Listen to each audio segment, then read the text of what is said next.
अस्सलामुअलैकुम friends, channel teach me technically में खुशामदीद। मैं मोहम्मद ज़ैन अंजुम पाकिस्तान के शहर लाहौर से आज इस वीडियो को रिकॉर्ड कर रहा हूँ और आज की इस वीडियो के अंदर हम ये देखेंगे कि किस तरह से हम यूज़ कर सकते हैं 1D अरे को क्रिएट कैसे करेंगे डायनामिकली। और उसके बाद हम ये देखेंगे कि किस तरह से हम उसकी वैल्यूज़ को एक्सेस कर सकते हैं और उसके अंदर किस तरह से वैल्यूज़ को सेव करवा सकते हैं। सो अब हम चलते हैं अपने विजुअल स्टूडियो के अंदर।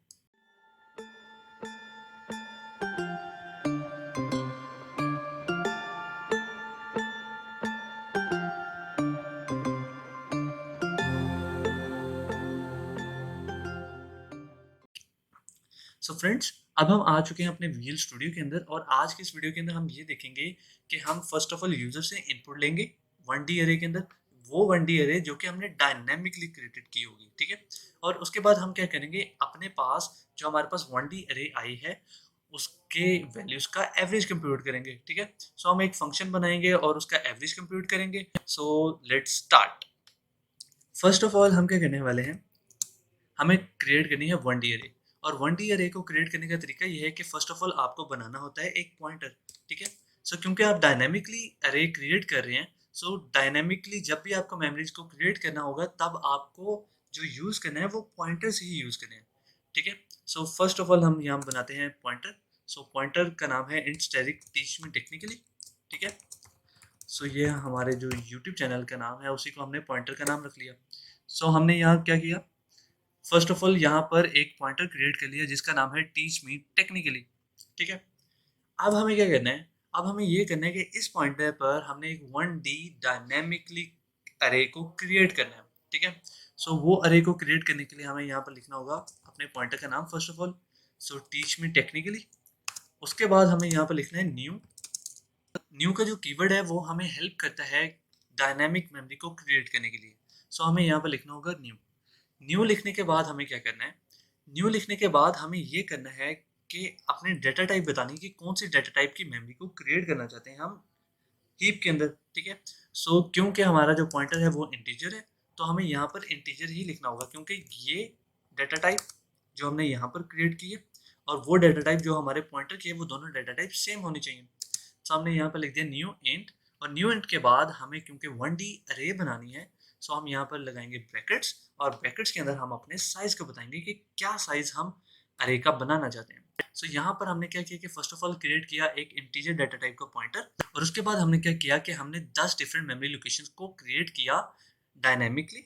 अब हमें ये करना है कि हम ये चाहते हैं कि हम एक फंक्शन में इस पॉइंटर को पास करें और उसके बाद हमारा एवरेज कंप्यूट हो कि एक्चुअली में हमारे पास जो हमने नंबर्स एंटर किए हैं उसका एवरेज क्या है, ठीक है। सो हम क्या कहते हैं, फर्स्ट ऑफ ऑल एक फंक्शन बनाते हैं और उसकी रिटर्न टाइप है इंट। फंक्शन का नाम है एवरेज। और इस फंक्शन के अंदर हम क्या कर रहे हैं, इस फंक्शन के अंदर हम ये कर रहे हैं कि हम पास कर रहे हैं एक पॉइंटर। सो उसका नाम रख लेते हैं, फॉर एग्जांपल हमें यहाँ पर लिखना होगा इंट स्टैटिक ptr, ठीक है। यहाँ पर इंट स्टैटिक जो हमारे पास हमने सिंटेक्स लिखा है वो ये बता रहा है कि जो हमारे पास आर्गुमेंट पास होगी इस फंक्शन के अंदर वो है एक पॉइंटर और जिसकी डेटा टाइप है इंटीजर। सो हमने उसको यहाँ पर लिख दिया। अब हम क्या कहते हैं, हम ये कहते हैं कि एक लूप लगाते हैं और यूजर से इनपुट लेते हैं, ठीक है। सो हम यहाँ पर लिखेंगे for int I is equal to 0, I less than 10, I plus plus, ठीक है। सो ये हमने लिखा।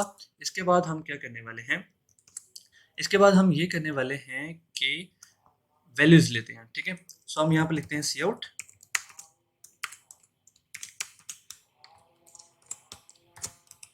Enter values. So enter value कर लेते हैं और उसके बाद हम सी इन करते हैं, हम यूजर से इनपुट लेते हैं कि आखिर यूजर क्या एंटर करना चाहता है, ठीक है। सो यूजर से इनपुट लेकर उसको हमने सेव करवाना है अरे के अंदर। सो उसके लिए हम यहाँ पर लिखते हैं ptr और ptr के बाद हमें यहाँ पर उसका इंडेक्स पास करना है कि आखिर हम किस इंडेक्स की बात कर रहे हैं। लेकिन मुझे अभी याद आया कि जब मैंने आपको डायनामिक मेमोरी पढ़ाई थी तब आपको मैंने ये बताया था कि रन टाइम पर हम डिसाइड करते हैं कि हमारी अरे का साइज क्या होगा, ठीक है। सो इस चीज़ को कैटर करने के लिए हम क्या कहते हैं, हम फर्स्ट ऑफ ऑल यहाँ पर एक सी आउट करवाते हैं और सी आउट करवाते हैं कि एंटर अरे साइज, ठीक है।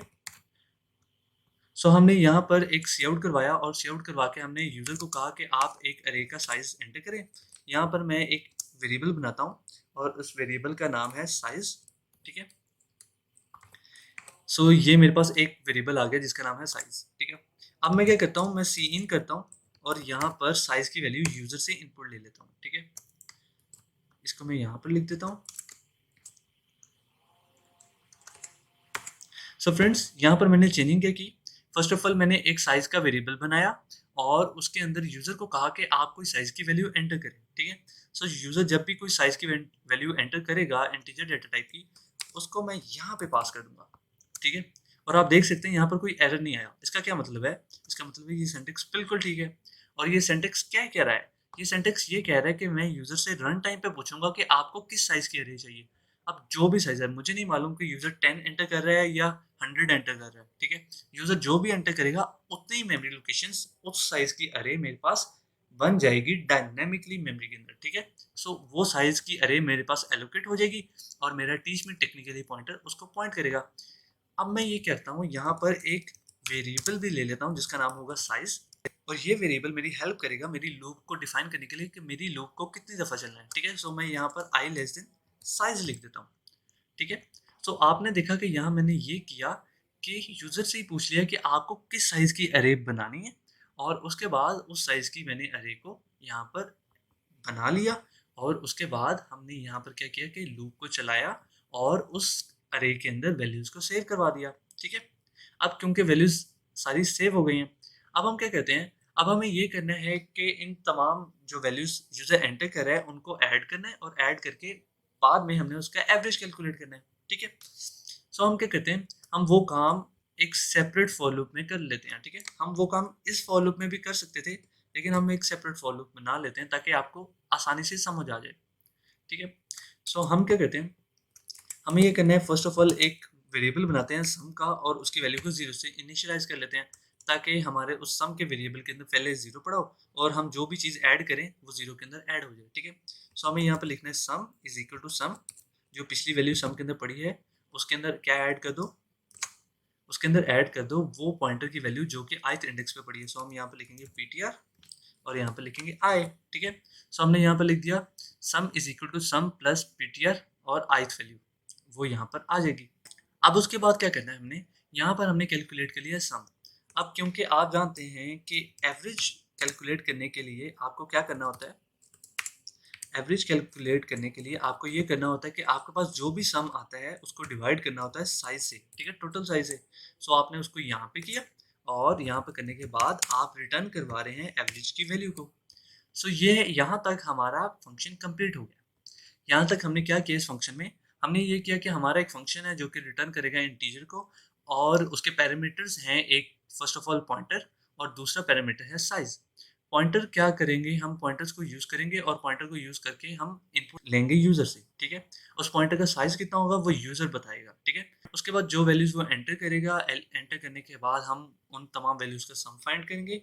सम फाइंड करने के बाद हम उसको डिवाइड कर देंगे साइज से, और साइज से डिवाइड करने के बाद हमारे पास कंप्यूट हो जाएगा एवरेज। एवरेज कंप्यूट होने के बाद हम एवरेज को यहाँ से रिटर्न कर देंगे। ठीक है, सो अब हम यहाँ पर आते हैं जहाँ पर हमें फंक्शन कॉल करनी है। हमें यहाँ पर एक वेरिएबल बना लेते हैं और वेरिएबल बना लेते हैं एवरेज। ठीक है, और यहाँ पर हम अपने फंक्शन को कॉल करते हैं। सो फंक्शन का नाम था एवरेज, मैंने फंक्शन को कॉल किया। फंक्शन के दो पैरामीटर्स से, फर्स्ट ऑफ ऑल क्या था, पॉइंटर पास करना था। सो यहाँ पर मैं लिख देता हूँ टीच में टेक्निकली, और बाद में पास करना था साइज। सो मैं यहाँ पर पास कर देता हूँ साइज का वेरिएबल। ठीक है, सो यहाँ पर क्या हुआ कि मेरा जो फंक्शन है एवरेज का वो कॉल हो गया। ठीक है, और उसका रिजल्ट इस वेरिएबल एवीजी में आ जाएगा।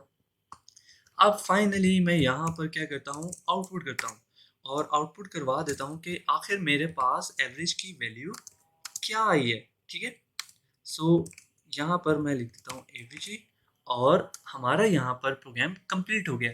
अब हम इसको एग्जीक्यूट करते हैं और एग्जीक्यूट करके चेक करते हैं कि हमारा प्रोग्राम सही से काम कर रहा है या नहीं। सो फ्रेंड्स, हमारे सामने हमारा प्रोग्राम एग्जीक्यूट हो चुका है और अब हम इसको चलाते हैं। ठीक है, फर्स्ट ऑफ ऑल वो हमसे पूछ रहे हैं कि अरे का साइज क्या रखना है। फॉर एग्जांपल मैं एंटर करता हूँ 5। अब 5 एंटर किए तो इसका मतलब है हमारे पास 5 डिफरेंट मेमोरी लोकेशन बन चुकी हैं। अब इस प्रोग्राम को 5 दफ़ा हमें डिफरेंट वैल्यूज पूछ लेनी चाहिए। ठीक है, सो फॉर एग्जांपल मैं एंटर करता हूँ 1 2 3 4 और आखिरी वैल्यू में एंटर करता हूँ 5। जैसे ही मैंने एंटर किया 5 तो उसने एवरेज कंप्यूट कर दिया जो कि था 3। ठीक है, सो आपने देखा कि किस तरह से यही प्रोग्राम हमारा जो है वो डायनामिकली मेमोरी को क्रिएट कर रहा है और एवरेज कंप्यूट करके हमें आउटपुट कर रहा है। अब हम इसी प्रोग्राम को दोबारा से एग्जीक्यूट करते हैं, ठीक है? और हम ये देखेंगे कि अगर हमने 5 के अलावा कोई और वैल्यू एंटर कर दी है, तो हमारा आउटपुट आता है या फिर नहीं, ठीक है? सो ये हमारा प्रोग्राम एग्जीक्यूट हो गया। अब इस दफ़ा मैं एंटर करता हूँ 10, ठीक है? 1, 2, 3, 4, 5, 6। देखा आपने कि मैंने एंटर किया 10, तो उसने 10 डिफरेंट मेमोरी लोकेशन बना दी। अगर मैं एंटर करता 20, तो वो 20 डिफरेंट मेमोरी लोकेशंस बना देता। सो इन दी एंड बेसिकली मैं आपको ये बताना चाह रहा हूँ कि डायनामिकली यहाँ पर हमने मेमोरी को क्रिएट किया है। और डायनामिकली मेमोरी को क्रिएट करने का मतलब ये है कि एक तो आपने हीप पे बनाई मेमोरी, आपने रन टाइम पे मेमोरी को एलोकेट किया, ठीक है? आपने जो साइज उसको बताया कि इस साइज की मुझे अरे चाहिए, वो यूजर पे डिपेंड करिए कि वो जो भी साइज एंटर करेगा उस साइज की वो अरे को बना देगा, ठीक है? सो यहाँ पर आप समझ सकते हैं कि डायनामिकली मेमोरी को मैंने कैसे क्रिएट किया और उसका फ़ायदा क्या है। सो आप देख सकते हैं यहाँ पर मेरे पास एवरेज कंप्यूट हो गया है और वो है 5। सो फ्रेंड्स, मुझे उम्मीद है आपको आज का लेक्चर समझ आया होगा। मज़ीद वीडियोज़ के लिए चैनल टीच मी टेक्निकली को सब्सक्राइब करें, वीडियो को लाइक करें और अगर आपका कोई भी क्वेश्चन हो तो कमेंट बॉक्स में कमेंट लाजमी करें। Thanks for watching friends.